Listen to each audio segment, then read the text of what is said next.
నమస్తే. పసిపిల్లల సంరక్షణ దిశగా మరిన్ని కొత్త అంశాలతో మీ ముందుకు వచ్చేసింది మీ జీవనరేఖ చైల్డ్ కేర్. 10 నెలల బేబీ కేర్ లో అనేక సందేహాలు పేరెంట్స్ కి వస్తూ ఉంటాయి. వాటిలో ఒకటి గుక్కపట్టి ఏడవటం. ఈ క్రమంలో ఊపిరి తీసుకోకుండా ఆపేయటం, తలని గోడకి లేదా మంచానికి బ్యాంగ్ చేయటం, ఆటల్లో తల రోల్ చేయటం, ఊపటం ఇలాంటివి. అంతేకాదు కొరకడం కూడా ఈ వయసు పిల్లల్లో చూసే ఒక కన్సర్నే. ఇక కళ్ళు మాటిమాటికి బ్లింక్ చేయటం కూడా చూస్తాం. మొదటిసారి పేరెంట్స్ అయితే ఇవన్నీ చూసి మరింత టెన్షన్ పడుతూ ఉంటారు. ఇక బేబీని నడిచేందుకు షూ వేయొచ్చా, ఎలాంటి షూని వారికి ఎంచుకోవాలి, ఇలాంటి ఆసక్తికరమైన అంశాలను ఈ రోజు చూద్దాం.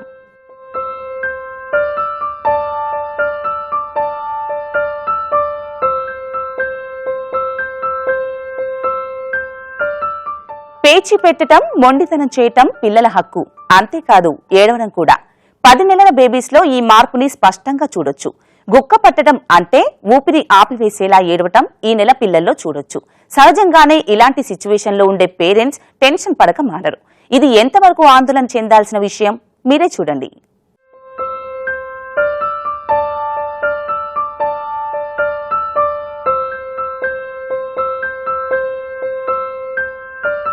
బేబీస్ పెరుగుతున్న కొద్దీ పేరెంట్స్ ఒకటి కాదు పలు ఛాలెంజెస్ ఫేస్ చేయాల్సి వస్తుంది. నిద్ర లేచింది మొదలు వారిని కంటికి రెప్పలా కాపాడుకుంటూనే ఉన్నా కూడా ఎప్పుడు ఎలాంటి టఫ్ సిట్యువేషన్స్ ఫేస్ చేయాల్సి వస్తుందో తెలియని పరిస్థితి నెలల పిల్లలు ఉన్న పేరెంట్స్ ది. అలాంటిదే ఒకటి పిల్లలు గుక్క పట్టి ఏడవడం, ఆ తర్వాత ఊపిరి ఆపివేయడం.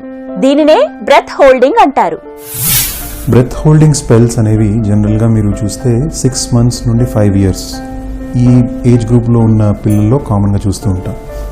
సో బ్రెత్ హోల్డింగ్ స్పెల్స్ అనేది స్టార్ట్ అవ్వడం ఏదైనా పిల్లల్ని సడన్గా తిట్టడం కానీ, if they suddenly start crying, so ఆ ఎపిసోడ్తో స్టార్ట్ అవుతుంది. సో ఏడుస్తూ సడన్గా పిల్లలు వాళ్ళ బ్రీదింగ్, వాళ్ళ శ్వాస ఆపేయడం, తద్వారా వాళ్ళు కొంచెం ముఖంలో బ్లూయిష్నెస్, సైనోసిస్ అంటాం మెడికల్ టర్మినాలజీలో, బ్లూయిష్నెస్ అపియర్ అవ్వడం, పర్టికులర్లీ అరౌండ్ ద లిప్స్, లేదా సమ్టైమ్స్ కంప్లీట్ ఫేస్ కూడా బ్లూయిష్గా మారే సిట్యుయేషన్స్ కూడా గమనిస్తూ ఉంటాం. బ్రెత్ హోల్డింగ్ సాధారణంగా బాగా మొండి పట్టి ఏడ్చే బేబీస్ లో చూడొచ్చు. ఇది చేసే బేబీ కంటే కూడా అది చూసే పేరెంట్స్ కే ఎక్కువ టెన్షన్ గా ఉంటుంది. ఒకసారి ఇలా జరిగిన తర్వాత అది పీడకలలా ఎన్నో రోజులు, ఏళ్ల వరకు పేరెంట్స్ కి గుర్తుండిపోయే తరహా ఎక్స్పీరియన్స్ ఇది. ఎందుకంటే గుక్కపట్టి ఏడ్చిన ప్రతిసారి కొద్ది క్షణాల పాటు ఊపిరి ఆపివేయడం, తర్వాత మళ్లీ నార్మల్ కి రావడం అనేది సాధారణంగా జరుగుతుంది. కానీ కొందరు బేబీస్ లో పరిస్థితి మరింత ఆందోళన కలిగించే విధంగా ఉండొచ్చు. ఇలాంటి పిల్లలు శ్వాస అందక నీలంగా మారిపోవడం చూస్తే ఎలాంటి వారైనా కంగారు పడ్డం సహజమే కదా. ఊపిరి ఆపివేసేలా ఏడవడం వెనుక కారణాలు ఏమై ఉంటాయని మీరు అడగొచ్చు. కోపం, ఏదైనా నొప్పి, ఇక తన మాట వినడం లేదనే మొండితనంతో ఏడుపు మొదలై తారాస్థాయికి వెళ్లడం, ఆ తర్వాత ఊపిరి అందక ఇబ్బంది పడడం. కొంతమంది పిల్లలు 6 months to 2 years మధ్యలో సడన్గా అబ్నార్మల్గా ఎక్కువ ఏడ్ చేసి శ్వాస ఆపేసి బ్లూ అవ్వడం జరుగుతుంది. సో దీన్ని ఎలా అరికట్టాలి, ఏం చేయాలి, ఇది నార్మలా అబ్నార్మలా అనేది చాలామంది పేరెంట్స్కి యాంగ్జైటీగా ఉంటుంది. సో నార్మల్గా 6 months to 2 yearsలో బ్రెత్ హోల్డింగ్ స్పెల్స్ అంటాం వీటిని. బేబీ ఎక్కువ ఏడ్చినప్పుడు, సో నార్మల్గా ఏదైనా రియాక్షన్ అయినప్పుడు, ఆర్ మనం పిల్లలకి ఇవ్వాల్సింది ఇవ్వలేనప్పుడు బొమ్మలు కానీ వాళ్ళ చేతిలోనే తీసుకొని వాళ్ళకి కోపం వచ్చి ఆర్ వాళ్ళని కొట్టినా కానీ, వాళ్ళని అబ్నార్మల్గా బిహేవియర్ వాళ్ళతో చేసినా కానీ అప్పుడు ఎక్కువ ఏడ్ చేసి శ్వాస ఆపేసి బ్లూ అయిపోయే ఛాన్స్ ఉంటుంది. దాన్ని బ్రెత్ హోల్డింగ్ స్పెల్స్ అంటాం. ఇవి నార్మల్గా పిల్లలు నార్మల్గా ఉన్నప్పుడు అలా రాదు. సో అది ఏడ్చినాక వచ్చేదాన్ని బ్రెత్ హోల్డింగ్ స్పెల్స్ అంటాం. ప్రతి 5 బేబీస్ లో ఒకరు బ్రెత్ హోల్డింగ్ సమస్య ఫేస్ చేస్తూ ఉంటారని అంచనా. సాధారణంగా గుక్కపట్టి ఏడ్చిన ప్రతిసారి శ్వాస ఆపివేయాలని ఏం లేదు, కానీ దగ్గర 1 నిమిషం పాటు కొనసాగే ఈ క్రయింగ్ స్పెల్స్ వల్ల ఒక్కోసారి కాన్షియస్నెస్ కోల్పోవడం కూడా జరగొచ్చు. ఇలాంటప్పుడు వారి శరీరం అచేతనంగా ఉంటూ కొద్ది జర్క్ మూమెంట్స్ చేయొచ్చు. దాదాపుగా ఫిట్స్ ఉన్న వారిలో లాగా అన్నమాట. కానీ ఫిట్స్ కి అలాగే బేబీస్ గుక్కపట్టి ఏడవడం, శ్వాస ఆపివేస్తుండడానికి చాలా తేడా ఉంటుంది. సమ్టైమ్స్ ఈ బ్రెత్ హోల్డింగ్ స్పెల్స్ అనేవి they come very close to mimicking fits. పిల్లల్లో ఫిట్స్ కూడా చూస్తూ ఉంటాం. అండ్ ఇంకో కామన్ ఫీచర్ ఏంటంటే breath holding spells and febrile seizures అంటాం, అంటే జ్వరంతో వచ్చే ఫిట్స్. రెండు కూడా మీరు ఏజ్ గ్రూప్ చూస్తే it is very common. 6 months నుండి 5 years లోపే ఈ రెండు పర్టికులర్ ప్రాబ్లమ్స్ మనం గమనిస్తూ ఉంటాం. బట్ ఫీవర్ హిస్టరీ లేకుండా ఇటువంటి ఎపిసోడ్స్ మరీ తరచుగా ప్రతిసారి బేబీ ఏడ్చినప్పుడు ఇటువంటి ఎపిసోడ్స్ జరిగాయంటే we should think are we confirm it more towards breath holding spells. ఇందులో మెయిన్గా మీరు అబ్జర్వ్ చేస్తే హీమోగ్లోబిన్ అనేది తక్కువ ఉంటే ఆర్ పర్టికులర్లీ ఐరన్ డెఫిషియన్సీ అనేది ఈ పిల్లల్లో ఎక్కువ మోతాదులో ఉంటే అటువంటి పిల్లల్లో ఈ బ్రెత్ హోల్డింగ్ స్పెల్స్ అనేవి ఎక్కువ ఫ్రీక్వెన్సీలో మనకి కనిపిస్తూ ఉంటాయి. మా 10 నెలల బాబు ఇప్పటికే 2-3 సార్లు ఇలా గుక్కపట్టి ఏడ్చి మమ్మల్ని అందరినీ కంగారు పెట్టాడు. బ్రెత్ హోల్డింగ్ గా పిలువబడే ఈ కండిషన్ ని ఎలా అధిగమించాలి, ఇందుకు ఏమైనా చికిత్స ఉంటుందా అనే సందేహం వ్యక్తం చేస్తుంటారు కొందరు పేరెంట్స్. ఇందుకు సమాధానం ఇప్పుడు చూద్దాం. గుక్కపట్టి ఏడవడం అలాగే ఊపిరి ఆపేసే కండిషన్ ఉన్న బేబీస్ కంటూ ఏవైనా ట్రీట్మెంట్ ఉందా అంటే లేదనే చెప్పాలి. ఇది బేబీస్ ఎదుగుదలలో పలు అంశాల మీద ఆధారపడి ఉంటుంది. ఇక ఈ తరహా ప్రాబ్లం నెమ్మదిగా బేబీ పెరిగే కొద్దీ దానంతటా అదే సర్దుకుంటుంది కూడా. ఐరన్ డెఫిషియన్సీ కానీ ఏమైనా ఉంటే దానికి సంబంధించిన టెస్ట్ చేయించడం, సింపుల్ టెస్ట్ సిబిపి చేయిస్తే అందులో హిమోగ్లోబిన్, పెరిఫరల్ స్మియర్లో మనకి ఐరన్ డెఫిషియన్సీ పిక్చర్ కనిపిస్తుంది. ఈ ఐరన్ డెఫిషియన్సీ మనము మెడిసిన్స్ ద్వారా కానివ్వండి లేదా డయట్ ద్వారా, ఈ రెండింటి ద్వారా మనం కరెక్ట్ చేస్తే ఈ ఎపిసోడ్స్ మనకి ఫ్యూచర్లో జరగకుండా కాపాడుకునే ఒక సిచ్యువేషన్ కలుగుతుంది. Diet is always preferred when it comes to correction of anaemia. So డయట్లో ఆల్ గ్రీన్ లీఫీ వెజిటబుల్స్ ఇవ్వడము, లేదా sugar should be replace with jaggery, అంటే బెల్లం ఎక్కువ మోతాదులో ఇస్తే అందులో ఐరన్ కంటెంట్ ఎక్కువ ఉంటుంది. వాటర్ మెలన్లో కూడా ఐరన్ కంటెంట్ అనేది ఎక్కువగా ఉంటుంది. సో ఈ డయట్ ఫామ్లో మనం ఐరన్ సబ్స్టిట్యూట్ చేయడం ఈజ్ ఆల్వేస్ బెటర్. ఎందుకంటే ఓరల్ ఫార్ములేషన్స్ ఏదైతే ఉంటాయో, సిరప్స్ కానివ్వండి, టాబ్లెట్స్ కానివ్వండి, దానికి సంబంధించిన మైనర్ సైడ్ ఎఫెక్ట్స్ మనం ఎక్కువ మోతాదులో చూస్తూ ఉంటాం. పర్టికులర్లీ ఓరల్ స్టెయినింగ్ అవుతుంది. సో టీత్ అనేది బ్రౌనిష్గా మారడం లేదా బ్లాకిష్గా మారడం, లేదా సమ్ టైమ్స్ కాన్స్టిపేషన్ ప్రాబ్లం అవ్వడం, అంటే మోషన్స్ ఫ్రీక్వెంట్గా డైలీ ఫ్రీక్వెన్సీలో రాకపోవడం కానివ్వండి, లేదా స్టమక్ పెయిన్, ఇటువంటి సైడ్ ఎఫెక్ట్స్ అవాయిడ్ చేయాలంటే it is always better to have a good diet which is rich in iron. కాకపోతే సమస్య మరింత తరచుగా వస్తుందంటే దానిని ఆపేందుకు పేరెంట్స్ అలాగే ఇతర కుటుంబ సభ్యులు తమ వంతు పాత్ర పోషించాల్సి ఉంటుంది. బేబీకి కావలసిన మోతాదులో రెస్ట్ ఉండాలి. సాధారణంగా 9 నెలలు ఆపై పిల్లలు ఆటల్లో ఎక్కువ సమయం గడుపుతూ నిద్ర తగ్గిపోతుంది. రెస్ట్లెస్ గా ఉండడం గుక్కపట్టి ఏడవడానికి దారితీయొచ్చు. 8 నెలల బేబీస్ ప్రతిదీ ఎక్స్ప్లోర్ చేస్తూ ఉంటారు. ఈ సమయంలో పేరెంట్స్ వారిని ఎక్కువగా కట్టడి చేయడం వల్ల కూడా ఇలాంటి ఏడుపులకి దారితీయొచ్చు. అలాగని వారు చేసిన ప్రతి పనిని ఎంకరేజ్ చేయమని కాదు, కానీ మరీ కట్టడి చేయకూడదంతే. మనం కొన్నిసార్లు బేబీకి అన్నీ ఇవ్వకుండా వాళ్ళకి నో అనే పదార్థం కొన్నిసార్లు నేర్పించడం మంచిదే. సో ప్రతిదీ మనము వాళ్ళకి ఇచ్చేసరికి కొన్నిసార్లు నో అనేసరికి ఎక్కువ వేయడం స్టార్ట్ అవుతుంది. సో మనం మొదటి నుంచే ఆ హ్యాబిట్ తయారు చేయాలి. అన్నీ ఇవ్వడం కాకుండా కొన్నిసార్లు నో అంటే కూడా వాళ్ళు యాక్సెప్ట్ అయ్యేటట్టు మనం తయారు చేయాలి. సో అది మనం రాకముందు చేయాల్సింది. ఒకసారి బ్రెత్ హోల్డింగ్ స్పెల్స్ వస్తే ఎలా, సో బ్రెత్ హోల్డింగ్ స్పెల్స్ వచ్చినప్పుడు మనం వాళ్ళ పక్కనే ఉండి వాళ్ళని మనం భయపడినట్టు చేస్తే ఇంకా ఎక్కువ చేసే ప్రాబ్లం ఉండే ఛాన్స్ ఉంటుంది. సో అప్పుడు మనం అటెన్షన్ డైవర్ట్, అంటే వాళ్ళు బ్రెత్ హోల్డింగ్ శ్వాస ఎక్కువ తీసుకొని శ్వాస ఆపుతున్నారన్న టైంలో మనం దాన్ని నెగ్లెక్ట్ లాగా చేసేసి పక్కనే ఉండి బట్ మనం వాళ్ళని చూడనట్టు చూస్తూ అలా చేస్తే అది వాళ్ళు ఆగిపోయే ఛాన్స్ ఉంటుంది.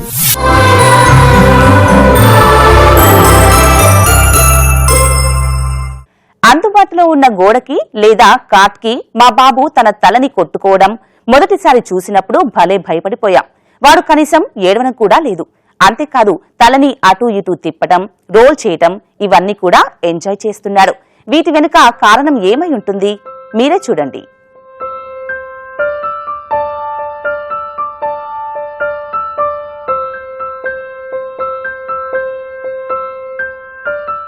ఆరు నెలలు దాటాయంటే చాలు బేబీ కేర్ లో ఒకరు కాదు 10 మంది కనిపెట్టి ఉన్నా కూడా సరిపోదు.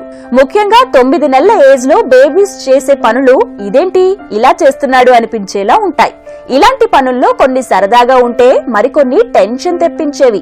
పేరెంట్స్ కి ఆందోళన తెప్పించే అలాంటి పని ఒకటి హెడ్ బ్యాంగింగ్, అంటే తమ తలని గోడకి లేదా మంచానికో కొట్టడం. పిల్లల్లో ఇంకో యాక్టివిటీ మనం ఫ్రీక్వెంట్ గా చూసేది టెంపర్ టాంట్రమ్స్.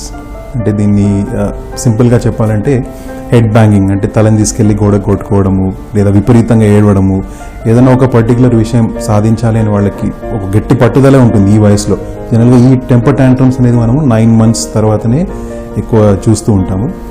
సపోజ్ ఏదైనా కార్ కీస్ ఉండనివ్వండి, ఆ వస్తువు వాళ్ళకి కావాలన్నప్పుడు మనం ఇవ్వని పక్షంలో వాళ్ళు ఇటువంటి టెంపర్ టాంట్రమ్స్ అనేది డిస్ప్లే చేస్తూ ఉంటారు. సో దీనికి best method to avoid this ఏం చేయాలి అంటే, ఒక కన్ను వాళ్ళ పైన వేసి ఉండాలి. At the same time too much of attention వాళ్ళకి ఇవ్వకూడదు. వద్దు అనే పిల్లాడి కంటే ఖచ్చితంగా అది వాడు ఎక్కువ చేసి చూపిస్తూ ఉంటాడు.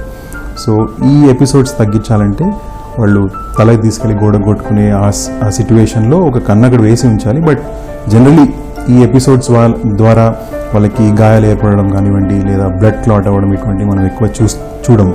ఎందుకంటే పిల్లలు they are very very careful. So మన అటెన్షన్ సీక్ చేయడం కోసం వాళ్ళు ఇవన్నీ యాక్టివిటీస్ చేస్తూ ఉంటారు. But at the same time మనం ఒక కన్ను వాళ్ళ మీద వేసి ఉంచడం అనేది చాలా చాలా ఇంపార్టెంట్. పదే పదే ఇలా చేస్తుంటే అది వారికి నొప్పి కలుగజేస్తుందేమో అనిపిస్తుంది చూసేవారికి. కానీ బేబీస్ తమ హెడ్స్ ని ఇలా కొట్టడం అనేది ఒక ఆటగా చేస్తారు తప్ప తమకి తాముగా హాని కలిగించుకునేందుకు కాదు.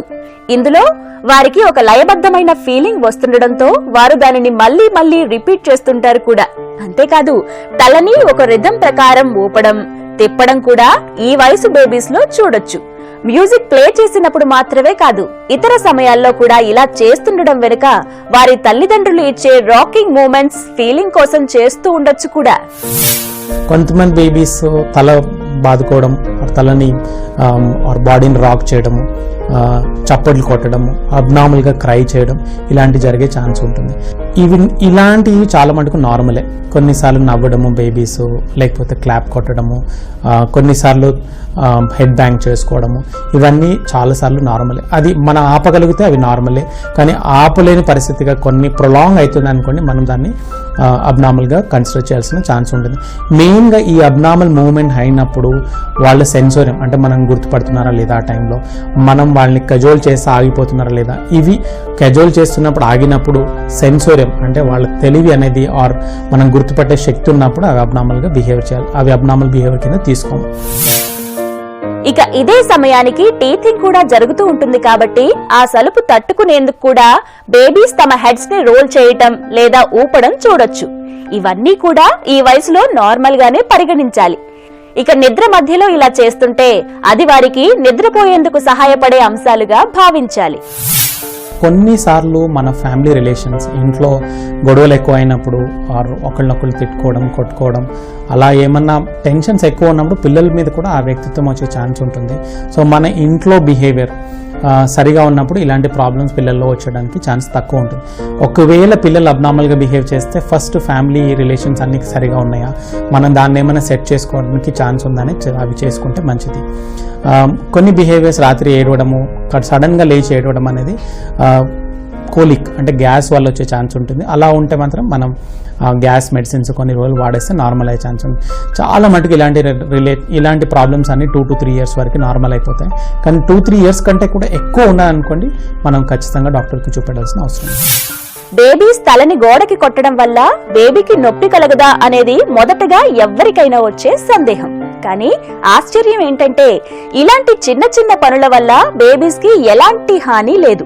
వారు ఆరోగ్యంగా ఎదుగుతూ ఆనందంగా ఉన్నంతకాలం ఈ అలవాట్ల వల్ల ఎలాంటి హాని లేదు. ఒక్కోసారి గోడకి తలని కొట్టడం ద్వారా నీలిరంగు లేదా నలుపు, ఎరుపు రంగులో మచ్చలు కనిపిస్తూ ఉంటాయి. వీటిని చూసి కూడా కంగారు పడాల్సిన పని లేదు. కొన్నిసార్లు బొడుసులు వస్తుంటాయి, బ్లూయిష్ కలర్గా వస్తుంటాయి. సో ఎక్కడైతే హెడ్ బ్యాంగింగ్ చేశారో అప్పుడు బొడుసులు రావడము ప్లస్ అక్కడ బ్లూ కావడం చాలా నార్మల్గా 2-3 రోజుల తర్వాత అది తగ్గిపోతుంది. నొప్పి ఉండడం వల్ల వచ్చే ఛాన్స్ ఉంటుంది, నొప్పికి మందులు ఇవ్వచ్చు.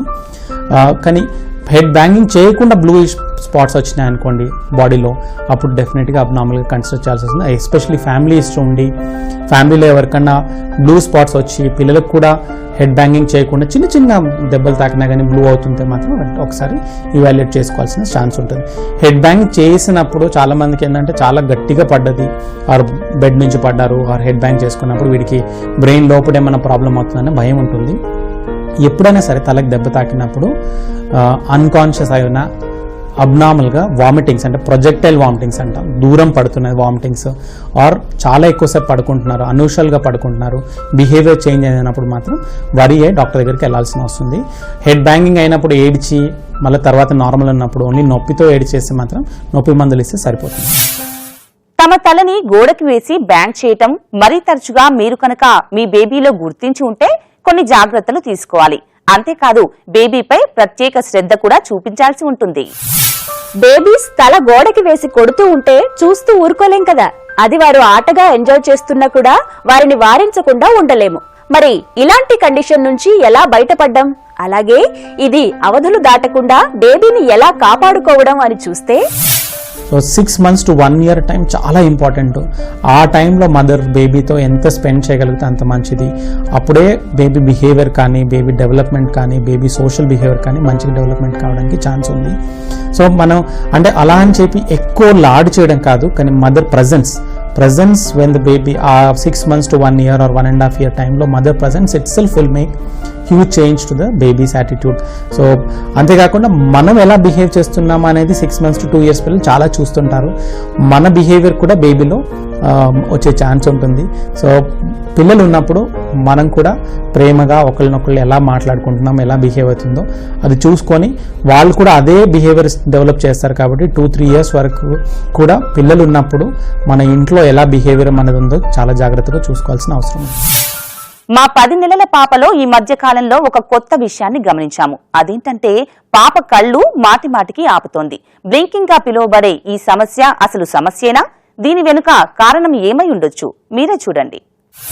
బేబీస్ చేసే పనులు ఏవైనా సరే ముద్దుగానే ఉంటాయి. అది వారు స్వంతంగా నేర్చుకున్నా లేదా అనుకరిస్తున్నా కూడా. అటువంటి వాటిలో ఒకటి బ్లింకింగ్ లేదా కళ్ల రెప్పలు ఆర్పడం. సాధారణంగా కళ్లల్లో ఉండే తడి ఆరిపోనివ్వకుండా ఉండేందుకు కనురెప్పలు ఆర్పడం సహజంగా అందరం చేసేదే.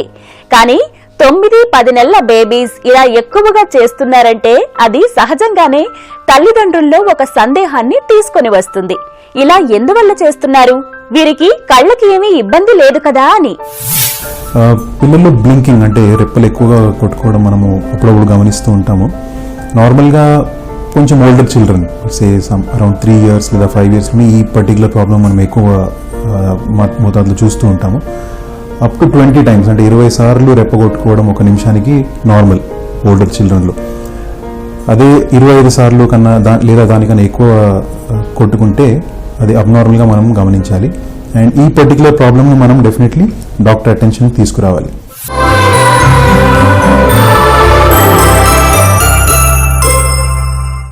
బేబీ అడుగులు వేస్తే ఇల్లంతా ఆనందం వెళ్లి విరుస్తుంది.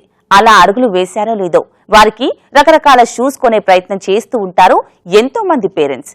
ఇందులో ఒక ఆనందం ఉంది. కానీ ఎలాంటి షూని బేబీకి ఎంచుకోవాలి, ఎలాంటి అంశాలను వీటి ఎంపికలో గుర్తు పెట్టుకోవాలో ఇప్పుడు చూద్దాం.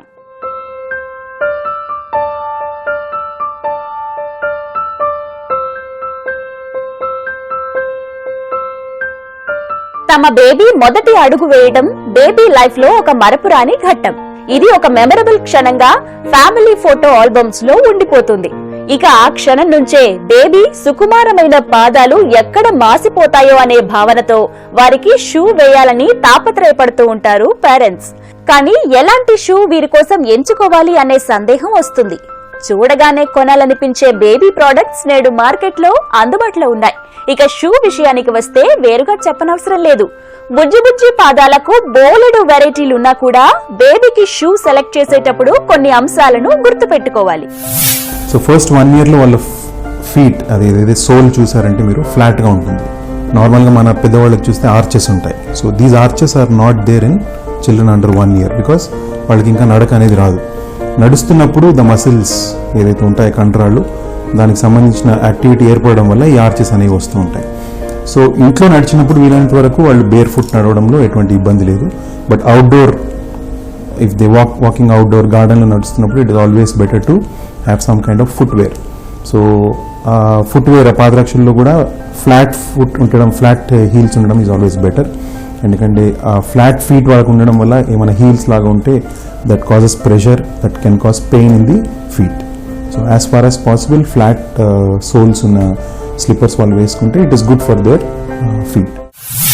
అందుకే బేబీ మొదటి అడుగులు వేయటం మొదలు పెట్టాక కనీసం ఇంట్లో వరకు వారిని బేర్ ఫుట్ అంటే ఎలాంటి పాదరక్షలు వేయకుండా నడిపించడమే మంచిది. ఇంట్లో ఉండే చిన్న చిన్న ఎత్తు పల్లాలు అంటే మెట్ల లాంటివి కూడా బేర్ ఫుట్ తో నడవడం వల్ల కండరాలు మరింత బలంగా తయారవుతాయి. జీవనరేఖ చైల్డ్ కేర్ లో మీకోసం ఒక healthy baby tip. IAP schedule అంటే Indian academy of paediatrics schedule ప్రకారం కొన్ని న్యూవర్ వ్యాక్సిన్స్ కూడా ఇంట్రడ్యూస్ అయ్యాయి, పర్టికులర్లీ 9 months ఏజ్ గ్రూప్లో. ఇదివరకు 9 months ఏజ్లో ఓన్లీ మీసిల్స్ వ్యాక్సిన్ అంటే తట్టుకు సంబంధించిన వ్యాక్సిన్ మాత్రమే వేసేవాళ్ళం. ప్రస్తుతం MMR వ్యాక్సిన్ అనేది కూడా ఇన్కార్పొరేట్ అయింది. అంటే మీసిల్స్తో పాటు ఇందులో మమ్స్ అండ్ రుబెల్లా అనేది కూడా రీసెంట్గా యాడ్ అవ్వడం ఒక noticeable point. Along with MMR polio vaccine అనేది కూడా 9 monthsకి వేస్తూ ఉంటాము. And at the age of 10 months or between 9 to 12 months ఇంకో ఇంపార్టెంట్ వ్యాక్సిన్ రీసెంట్గా ఇంట్రొడ్యూస్ అయింది. That is typhoid vaccine. అంటే టైఫాయిడ్ జ్వరంకి సంబంధించిన కాంప్లికేషన్స్ని, టైఫాయిడ్ ఫీవర్ నుండి ప్రొటెక్షన్కి ఈ పర్టికులర్ వ్యాక్సిన్ అనేది రీసెంట్గా మన షెడ్యూల్లోకి ఇంట్రడ్యూస్ అయింది. And at the age of 1 year or 12 months completion టైంలో హెపటైటిస్ A వ్యాక్సిన్. ఇవన్నీ కూడా కొన్ని ఆప్షనల్ వ్యాక్సిన్స్ అంటూ ఉంటాయి, but all vaccines are very very important in children. ఎందుకు మెయిన్గా we can prevent all these diseases. ఎందుకంటే ఆ పర్టికులర్ జబ్బు వచ్చినప్పుడు దాని కాంప్లికేషన్స్ చాలా సివియర్గా ఉంటాయి. So vaccination is the best way to protect your child against all these dreadful diseases. జీవనరేఖ child care లో ఈ రోజు చూసిన అంశాల రీక్యాప్ మీకోసం. కంటికి రెప్పలా కాపాడుకుంటూనే ఉన్నా కూడా ఎప్పుడు ఎలాంటి టఫ్ సిట్యువేషన్ ఫేస్ చేయాల్సి వస్తుందో తెలియని పరిస్థితి నెలల పిల్లలు ఉన్న పేరెంట్స్ది. అలాంటిదే ఒకటి పిల్లలు గుక్కపట్టి ఏడవడం, ఆ తర్వాత ఊపిరి ఆపివేయడం. దీనినే బ్రెత్ హోల్డింగ్ అంటారు. ఈ క్రమంలో నీలిరంగులో మారే బేబీస్ ని చూస్తే సహజంగానే ఏ తల్లి తండ్రికైనా సరే టెన్షన్ గానే ఉంటుంది. సాధారణంగా 7-8 నెలలు మొదలు పిల్లలు అనేక కారణాల వల్ల బాగా గుక్కపట్టి ఏడుస్తూ ఈ క్రమంలో ఊపిరి నిలిపివేస్తూ ఉంటారు. ఇది పెద్దగా కంగారు పడాల్సిన కండిషన్ కాదు. నిమిషం పాటు వరకు జరిగే బ్రెత్ హోల్డింగ్ దానంతట అదే సర్దుకునే కండిషన్. దీనికి పెద్దగా చికిత్స అంటూ ఏమీ ఉండదు. కేవలం బేబీకి సరిపడా రెస్ట్ ఇస్తూ వారికి అవసరమైన కేర్ అలాగే ప్రేమని ఇస్తే చాలు. ఇది మరీ తరచుగా ఉంది అంటే మాత్రం వైద్య సహాయం తీసుకుంటే మంచిది. 9-10 నెలల బేబీస్ తమ తల గోడకి వేసి నెమ్మదిగా లయబద్ధంగా కొడుతూ ఉంటే అయ్యో వీరికి నొప్పి పుడుతుందేమో అని అనుకోవడం సహజం. కానీ హెడ్ బ్యాంగింగ్ అనేది బేబీ సరదాగా కూడా చేయొచ్చు. ఇది వారికి ఒక ఆట లాంటిదన్నమాట. ఈ క్రమంలో వారు ఒక ఆనందాన్ని పొందుతూ ఉంటారు. అలాగే మరీ మొండిపట్టుగా ఇది చేస్తుంటే మాత్రం జాగ్రత్త పడాల్సి ఉంటుంది. బేబీస్ కళ్ల రెప్పలు మాటి మాటికి ఆపుతూ ఉంటే దాని వెనుక కారణం ఏమై ఉండొచ్చు అని చూస్తే ఇది కూడా బేబీస్ ఎదిగే క్రమంలో చేసే పనే. అంతేకాదు అనుకరించడం కూడా కావచ్చు. ఏది ఏమైనా కూడా దీనిని ఒక టెంపరరీ ఫేస్ గా పరిగణించాలి. ఇక కళ్ల రెప్పలు వాలినట్టుగా ఉన్నా, చూపు సరిగా కాన్సంట్రేట్ చేయలేకపోతున్నా వైద్య సహాయం తీసుకోవాలి. ఈ కండిషన్స్ అన్నింటిలో కూడా బేబీ ఒకవేళ ఆరోగ్యంగా పెరుగుతూ ఉంటే చింతించాల్సిన అవసరం ఏమాత్రం లేదు. ఇక బేబీ నడవడం మొదలు పెట్టాక ఎలాంటి షూ ఎంచుకోవాలి అని చూస్తే ఫ్లాట్ సోల్ ఉన్న పాదరక్షలను చూస్ చేసుకోవాలి. ఇంటి పట్టున ఉట్టి పాదాలతో నడిపిస్తే మంచిది. దీనివల్ల వారి ఫ్లాట్ ఫీట్ మధ్య ఆర్చెస్ ఏర్పడడం సులభమవుతుంది. జీవనరేఖ చైల్డ్ కేర్ ద్వారా మేము మీకు అందజేస్తున్న వివరాలన్నీ కూడా మీకు ఎంతగానో ఉపయోగపడుతున్నాయని ఆశిస్తున్నాం. మరో అంశంతో మళ్లీ మీ ముందుంటుంది మీ జీవనరేఖ చైల్డ్ కేర్. అంతవరకు సెలవు, నమస్తే. Anchor dress courtesy PN fashions, LPT market, LB Nagar, Hyderabad. Jeevanarekha child care కార్యక్రమాన్ని మీరు www.youtube.com/ETV Life Indiaలో చూడొచ్చు మరియు www.facebook.com/ETV Life India అలాగే www.twitter.com/ETV Life Indiaలో ఫాలో చేయొచ్చు.